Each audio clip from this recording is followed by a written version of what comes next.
Having a difficult decision time at the moment. Looking at different cameras for potentially getting for my next camera to try, use, review, and all that stuff. I've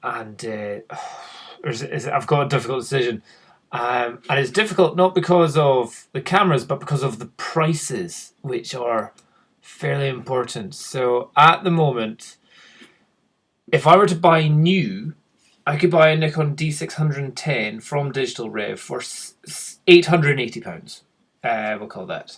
However, there is always a slight danger of when that comes from Hong Kong to the UK, I then get dumped with an import tax once I've already received it. So I could get the box and they go, yes, and now you need to pay like another £80-90 of import tax. So that could bring that up to about £1,000, which is like, bummer. I can see a second-hand Nikon D600 for just about £700. So that would be saving, £180, obviously, without the fear of import tax problems. So that's a little issue. And also at the same time, I'm seeing another one, a Nikon D3s. Oh, for 1,450. That's so nice. But we're going for, so that is effectively £500 more than the D610.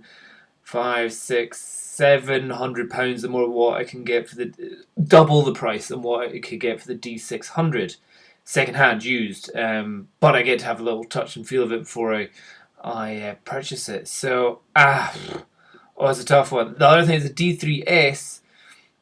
This is a used one, obviously, and it's saying it's done 132,000 photos. You're like, okay, that's a load. Those cameras are rated up to 300,000, so that's not really too much of an issue. That shouldn't be much of an issue. That's considered halfway through its life. But the other downsides are, if you look at DxO Mark and all that kind of stuff, the dynamic range of that is not nearly as good in the lower ISOs. Everything below ISO 800, the dynamic range is far better with the D600s. Remember, the sensor in the D600, D610, and D750, exactly the same sensor.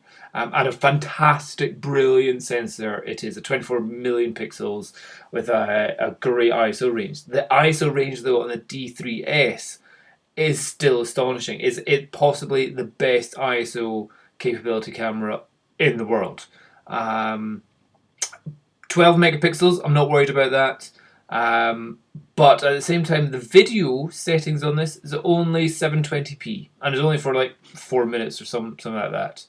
I can't quite remember what it was, but 11 frames a second in DX mode, or 9 frames a second full frame. But the 132,000 photos already taken, and 1,450, double the price. Oh, too many options. Too many options. What would you do? New, with a higher resolution, better video, greater dynamic range, vastly cheaper, but pretty pants camera body.